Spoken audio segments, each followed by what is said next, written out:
নমস্কাৰ প্ৰিয় দৰ্শক, আগন্তুক ২০২৫ বৰ্ষ মিথুন ৰাশিৰ লোকসকলৰ ৰাশিফল লৈ আপোনাৰ ওচৰত উপস্থিত হৈছোঁ। লগতে কিছুমান গুৰুত্বপূৰ্ণ গ্ৰহ ট্ৰেনজিট আৰু মাজে মাজে অহা বেয়া সময়বোৰৰ বাবে জ্যোতিষীসকলে কি সমাধান আগবঢ়াইছে, সেই সকলোবোৰ আজি এই ভিডিঅ'টোত আপোনাক কৈ যাম। যদি আপোনাৰ ৰাশিটোৰ বিষয়ে আপুনি জানিবৰ বাবে আগ্ৰহী, তেনেহ'লে আমাৰ এই ভিডিঅ'টো সম্পূৰ্ণ শেষ পৰ্যন্ত চাব আৰু ভিডিঅ'টোত কোৱা কথাখিনি ভাল লাগিলে ভিডিঅ'টো এটা লাইক কৰি দিব। লগতে চেনেলটো ছাবস্ক্ৰাইব কৰি মৰমৰ এটা কমেণ্ট কৰি দিব। ভিডিঅ' আৰম্ভণিতে আমাৰ জেএছ মটিভেটৰ আছাম চেনেলৰ পৰা আপোনালোক সকলোলৈ নৱবৰ্ষৰ ২০২৫ চনৰ শুভেচ্ছা জনাইছোঁ। প্ৰিয় মিথুন ৰাশি জাতক জাতিকাসকল, আজিৰ দিনটোত আমি আগন্তুক ২০২৫ বৰ্ষটো আপোনাৰ বাবে সুখ আৰু সমৃদ্ধিৰে ভৰপূৰ হওক, আমি ইয়াৰে কামনা কৰিছোঁ। আপোনাৰ মৰমীয়াল আৰু প্ৰেৰণাদায়ক স্বভাৱটোৱে আপোনাক বিশেষ কৰি তোলে। আপোনাৰ ফলপ্ৰসূ কথা বতৰা, দক্ষতা আৰু বন্ধুত্বপূৰ্ণ মনোভাৱে সকলোৰে সৈতে শক্তিশালী সম্পৰ্ক ৰাখে। আপোনাৰ উৎসাহ শক্তিয়ে সকলোকে অনুপ্ৰাণিত কৰে। নতুন কিবা শিকা আৰু বুজিবলৈ আপোনাৰ আগ্ৰহৰ লগতে এটা মুকলি মন থাকে। আপোনাৰ ওচৰত থকা ব্যক্তিসকলৰ সদায় এক সুখদায়ক অভিজ্ঞতা থাকে। মিথুন ৰাশিৰ অধীনত জন্ম লোৱা লোকসকল সাধাৰণতে নিজৰ মনৰ কথা আনক প্ৰকাশ কৰি ভাল পায়। আপোনাৰ মাজত সদায় লুকাই থকা এটা দিশ থাকে, যিটো আপোনাৰ ওচৰ চুবুৰীয়াইও গম নাপায়। আপুনি ভ্ৰমণ কৰি ভাল পায় আৰু নিজৰ মনৰ দুখ দূৰ কৰিবলৈ যিকোনো কামত লিপ্ত হৈ থাকে। ফলত কেতিয়াবা দাৰিদ্ৰশীল আৰু চঞ্চল মনৰ বুলিও কোৱা হয়। ২০২৫ চনত মিথুন ৰাশিৰ লোকে কি আশা কৰিব পাৰে, আহক সবিশেষ জানো। মিথুন ৰাশি ২০২৫ অনুসৰি এই বছৰ মিথুন ৰাশিৰ লোকসকল যিকোনো কামত সফল হ'ব। মিথুন ৰাশি বাৰ্ষিক ৰাশিফল ২০২৫ ইংগিত দিয়ে যে মিথুন ৰাশিৰ লোকে এই বছৰ কেৱল সুখ শান্তি আৰু শক্তিশালী উপভোগ কৰাই নহয়, ব্যক্তিগত আৰু কৰ্ম জীৱনতো সুখ সমৃদ্ধিৰ বাবে আপুনি যথেষ্ট সুযোগ পাব। এই বছৰ মিথুন ৰাশিৰ লোকসকলৰ বাবে ইতিবাচক পৰিৱৰ্তন আৰু প্ৰেম ভালপোৱা, নতুন আৱেগ, নতুন কৰ্ম, নতুন দিশ আৰু সন্মান লাভৰ সম্ভাৱনা আছে। এই বছৰটোৱে আপোনাৰ ব্যক্তিগত জীৱনতো সুখ কঢ়িয়াই আনিব।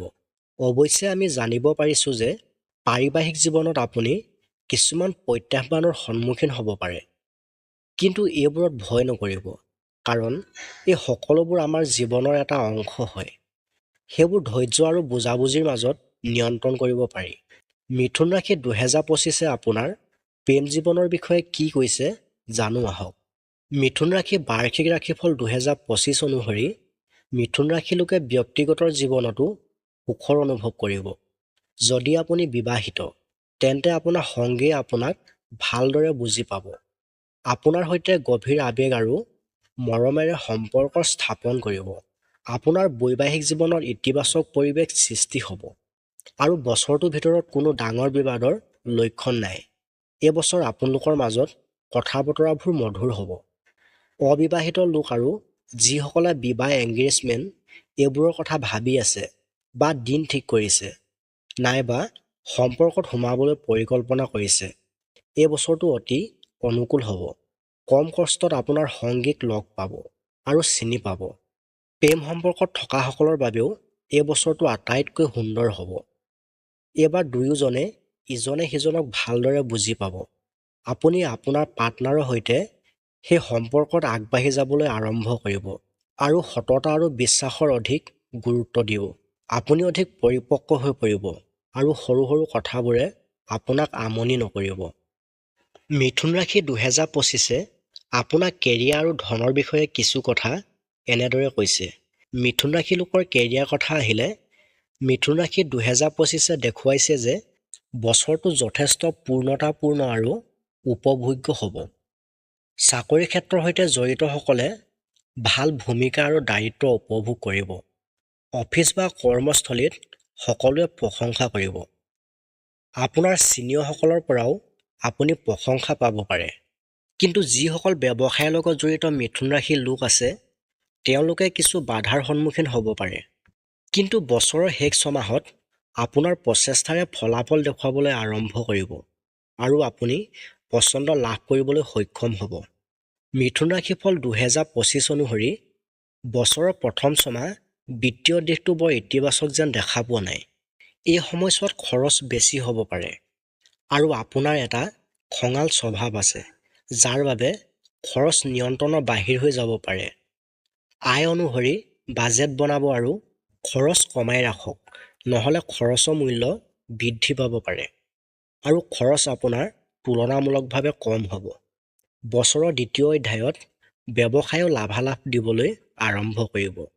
বিনিয়োগ বেছি হ'ব পাৰে আৰু লাভৰো আয়োগ্য হ'ব পাৰে। বন্ধু আৰু আপোনাৰ অংশীদাৰিত্ব বিশ্বাসৰ যোগ্য হ'ব পাৰে, কিন্তু আপোনাৰ বিৰুদ্ধে তেওঁ নতুন ব্যৱসায় কৰিব পাৰে আৰু সেই কথাবোৰ অতিৰিক্তভাৱে আপোনাক শ্বেয়াৰ নকৰিবও পাৰে। গতিকে আপুনিও আপোনাৰ লাইনত কাম কৰা সকলো মানুহক আপোনাৰ সকলো কথা শ্বেয়াৰ নকৰিব। মিথুন ৰাশি 2025 আপোনাৰ পৰিয়াল আৰু মংগলৰ বিষয়ে কি কৈছে জানো আহক। পাৰিবাৰিক জীৱনৰ কথা আহিলে মিথুন ৰাশি বছৰেকীয়া ৰাশিফলে ইংগিত দিয়ে যে 2025 বৰ্ষৰ এই সময়ছোৱাত কিছু সংঘাত আৰু অশান্তি হ'ব পাৰে, কিন্তু হতাশ নহ'ব। আপোনালোকৰ মাজৰ পৰা এই সময় অতি সোনকালে শেষ হ'ব। এই অশান্তি সময়খিনি এনেকুৱা হ'ব পাৰে যে আপুনি আপোনাৰ পৰিয়ালৰ সদস্যসকলৰ লগতে সংযুক্ত অনুভৱ নকৰিব পাৰে আৰু তেওঁলোকৰ পৰা বিচ্ছেদ অনুভৱ কৰিব পাৰে। পিছলৈ আপোনাৰ চিন্তাধাৰণাই আপোনাক আৱেগিক আৰু ইতিবাচক কৰি দিব আৰু ইয়াৰ লগে লগে আপোনাৰ পৰিয়ালত আপোনাৰ পাৰ্টনাৰ মাজত সুখ-শান্তিৰ অনুভৱ কৰিব। বছৰৰ শেষ ছমাহত পৰিয়াল আৰু দূৰৰ আত্মীয়ৰ সৈতে কিছুমান ঠাইলৈ ছুটি ভ্ৰমণ হ'ব পাৰে, যিটো মিথুন ৰাশি বাৰ্ষিক ৰাশিফল 2025 বছৰি সূচিত হয়। যদি আপোনাৰ বছৰৰ প্ৰথম ধায়ত ভ্ৰমণ হয়, তেন্তে আপুনি হয়তো ধৰ্মীয় বা আধ্যাত্মিক স্থানত থাকিব। লগতে মিথুন ৰাশি বাৰ্ষিক ৰাশিফল 2025 অনুসৰি এই বছৰ আপোনাৰ শাৰীৰিক স্বাস্থ্য ভাল হ'ব, কিন্তু এইবাৰ আপুনি আপোনাৰ কথা বতৰাত অলপ গুৰুত্ব দিব লাগিব।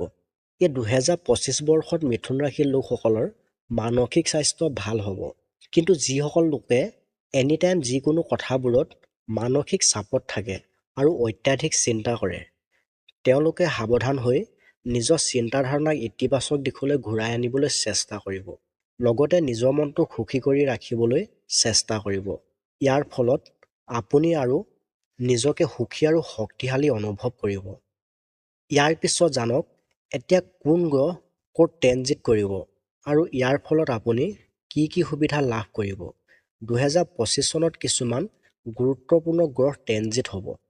2025 চনত মিথুন ৰাশি লোকৰ বাবে হোৱা প্ৰধান গ্ৰহৰ ট্ৰেনজিটৰ ওপৰত চকু ফুৰাই চাওঁ আহক। বছৰৰ আৰম্ভণিতে বৃহস্পতি গ্ৰহ আপোনাৰ দ্বাদশ স্থানত থাকিব।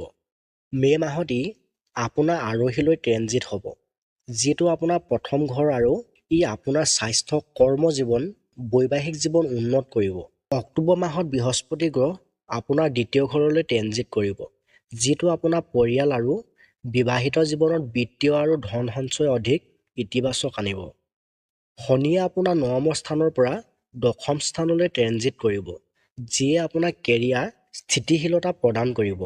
কিন্তু এই সময়খিনি আপোনাৰ কঠোৰ পৰিশ্ৰমৰ যুগ হ'ব পাৰে আৰু ইয়াৰ বাবে আপুনি কামত গুৰুত্ব দিব লাগিব। লগতে আপোনাৰ ধৈৰ্য্যও প্ৰয়োজন হ'ব পাৰে। আপোনাৰ দশম ঘৰত থকা ৰাহুৱে আপোনাক আপোনাৰ কৰ্মস্থলীত প্ৰবল খ্যাতি আৰু ৰাজ দিব। অৱশ্যে ইয়াৰ ফলত পাৰিবাৰিক জীৱন আৰু মাতৃৰ সৈতে সম্পৰ্কত কিছু সমস্যাৰ সৃষ্টি হ'ব পাৰে। আপোনাৰ নৱম ঘৰত ৰাহুৱে ট্ৰেনজিট কৰিব। আৰ্থিক লাভ হ'ব আৰু হঠাৎ যিকোনো দিশৰ পৰা লাভ হ'ব পাৰে। এতিয়া জানক যিখিনি সময় বেয়া, সেই সময়খিনিৰ বাবে জ্যোতিষসকলে কি কি সমাধান আগবঢ়াইছে। সদায় নিজৰ শোৱাৰ কোঠাত চন্দনৰ গোন্ধ ৰাখক। প্ৰতি সোমবাৰে 108 বাৰ মহাদেৱৰ মন্ত্ৰ উচ্চাৰণ কৰক। গোটেই মন্ত্ৰ বুলি কোনো কথা নাই, যিকোনো এটা মন্ত্ৰ উচ্চাৰণ কৰিলেই হ'ব। লগতে প্ৰতি শনিবাৰে শনি মন্দিৰত গৈ শনিদেৱৰ ক'লা তিল আৰু ক'লা সৰিয়হৰ তেল আগবঢ়াওক। প্ৰতিদিনে গৰুক সেউজীয়া ঘাঁহ খুৱাবলৈ আৰম্ভ কৰক। লগতে আৰু কেইটামান কথা কৈ যাওঁ। যদি আপোনাৰ হাতত সময় আছে, 2 মিনিট সময়ৰ বাবে শুনি যাব। জ্যোতিষশাস্ত্ৰ আমাৰ এক প্ৰাচীন বিজ্ঞান। আমাৰ লগতে আপুনিও জ্যোতিষক যিহেতুকে বিশ্বাস কৰে, সেইবাবে ক'লোঁ।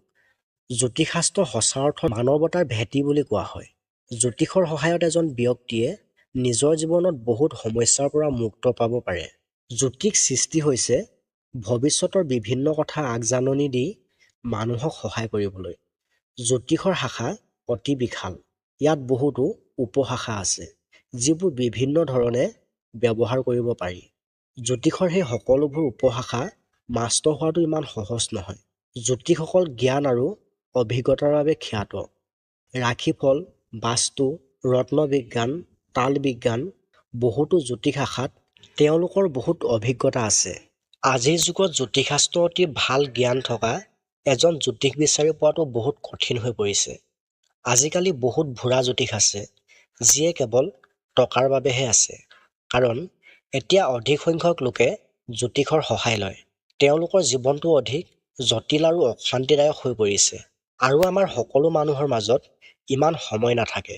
আমাৰ বা আপোনাৰ সমস্যাবোৰ সমাধান কৰিবলৈ আপোনাৰ হাতত সময় নাথাকে। সেইকাৰণে আমাৰ লগতে আপোনাৰ বাবেও সহজ উপায় হ'ল জ্যোতিষৰ পৰামৰ্শ লোৱা। জ্যোতিষসকল অৰ্থাৎ তেওঁলোকে ব্যক্তিগত জীৱনে হওক বা আপোনাৰ কৰ্ম জীৱনে হওক, নাইবা সামাজিক জীৱনৰ সমস্যাবোৰ তেওঁলোকে সমাধান কৰিব পাৰে।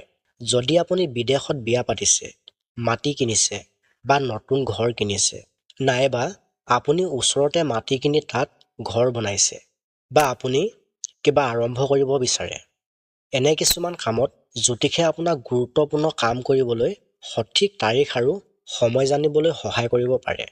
কাৰণ জ্যোতিষৰ মতে কিছুমান অশুভ দিন থাকে। জ্যোতিষে আপোনাক এইবোৰ কামৰ বাবে সহায় কৰিব পাৰে।